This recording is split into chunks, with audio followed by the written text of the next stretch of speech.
India की चांद पर कामयाब लैंडिंग को अभी चंद ही दिन गुजरे हैं कि एक मर्तबा फिर से इंडिया नई तारीख रकम करने जा रहा है। जी हाँ नाजरीन, वो ख्याल जो एक आम फहम इंसान की सोच से भी दूर है, इंडिया अब इसे अमली जामा पहनाने जा रहा है। आदित्य L1 मिशन, यानी अब चांद के बाद इंडिया का ख्वाब सूरज को भी फतह करना है। आइए आज की इस वीडियो में हम आपको इस मिशन की गहराई के बारे में कुछ चौंका देने वाले हक़ाइक़ बताते हैं।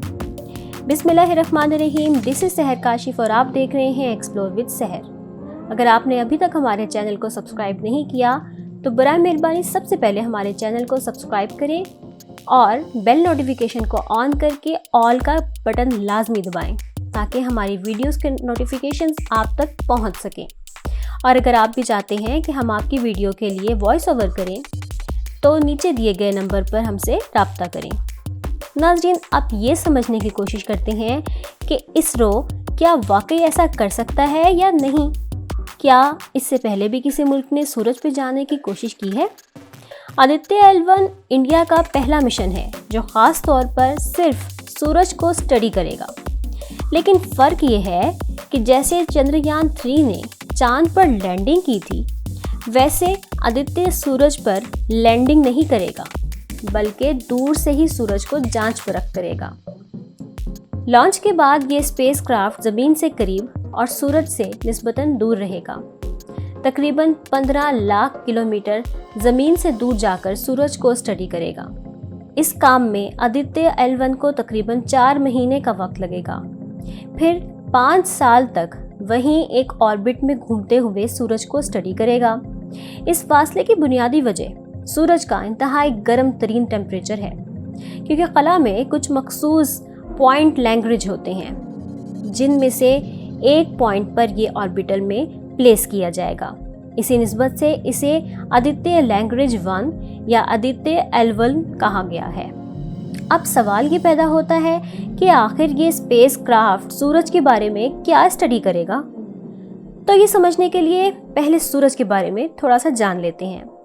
हमारे सोलर सिस्टम के सन का डायमीटर तकरीबन ज़मीन से 109 गुना ज़्यादा बड़ा है। औसतन वज़न में ये तकरीबन 3,33,000 गुना ज़मीन से भारी है।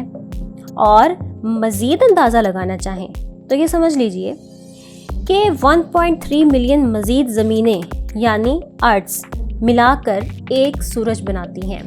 जैसे ज़मीन में मुख्तलिफ लेयर्स यानी कोर, मेंटल, क्रस्ट होते हैं, ऐसे ही सूरज में भी मुख्तलिफ लेयर्स होती हैं। इसकी अंदरूनी सतह यानी कोर में न्यूक्लियर रिएक्शंस होते हैं। इसी एनर्जी से सनलाइट पैदा होती है और इतनी गर्मी निकलती है जो हमें ज़मीन पर भी महसूस होती है। कोर का टेम्परेचर 15 मिलियन डिग्री सेल्सियस तक जा सकता है। इसके बिल्कुल बाहर रेडियोएक्टिव जोन है।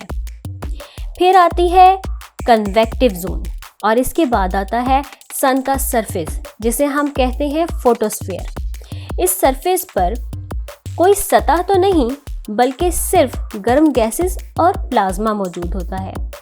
अब इसके ऊपर भी आती है क्रोमोस्फीयर यानी कि एक और लेयर, और फिर एक पतली सी लेयर है जिसका नाम है ट्रांजिशन लेयर, और आखिर में सन की सबसे आउटर मोस्ट लेयर आती है जिसे कोरोना कहा जाता है। याद रहे कि इस वाले कोरोना का उस वाले कोरोना वायरस से दूर दूर तक कुछ भी ताल्लुक नहीं। इस कोरोना की लेयर में बेइंतहा गर्म प्लाज्मा मौजूद होता है।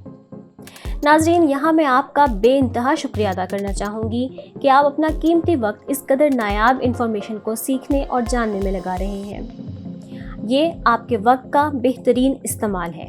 अगर वीडियो आपको पसंद आ रही हो तो हमारे चैनल को लाजमी सब्सक्राइब कर लीजिए और हमारी हौसला अफजाई कीजिए। अब आते हैं असल मुद्दे की तरफ कि आदित्य L1 को आखिर क्या स्टडी करने के लिए भेजा जा रहा है।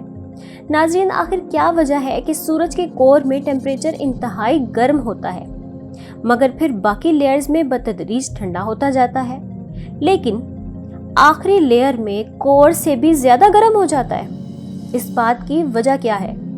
कोरोना लेयर में टेम्परेचर सबसे अंदरूनी लेयर से भी ज़्यादा होता है। गोया ये सूरज को एक आग के गोले में तब्दील कर देता है। इस सवाल का जवाब साइंटिस्ट के लिए आज भी एक मिस्ट्री है और हो सकता है कि आने वाले वक्त में आदित्य L1 का स्पेस मिशन कुछ होशरुबा राज खोल दे। तो नाजरीन, आदित्य L1 का मिशन है सूरज की ऊपर की 3 लेयर्स को स्टडी करना, यानी फोटोस्फीयर, क्रोमोस्फीयर और कोरोना। सूरज से इतना करीब रहना बहुत रिस्की है क्योंकि सूरज से बहुत सी चीज़ें बाहर भी निकलती हैं, जिनमें सबसे ज़्यादा और अव्वल नंबर पर हार्मफुल रेडिएशंस हैं। इसके अलावा लाइट, हीट, इलेक्ट्रोमैग्नेटिक रेडिएशंस ये सब अपनी जगह हैं, मगर इन सब के भी अलावा सबसे बढ़कर सूरज से निकलती हैं सोलर विंड, जो कि चार्ज्ड इलेक्ट्रॉन्स और प्रोटॉन्स का बहुत बड़ा बहाव है। इसके अलावा बेशुमार जानी और अनजानी चीज़ें जो कि हर तरह से नुकसानदेह हैं वो सूरज से निकलती हैं, मगर हमारी ज़मीन उनसे महफूज है ओजोन लेयर की वजह से। ज़मीन से बाहर निकलने की वजह से ओजोन की प्रोटेक्शन से भी हम बाहर निकल जाएंगे। इन सब से बचने के लिए आदित्य L1 पर 7 किस्म के इंस्ट्रूमेंट्स लगाए गए हैं, जिन्हें हम पेलोड्स भी कह सकते हैं।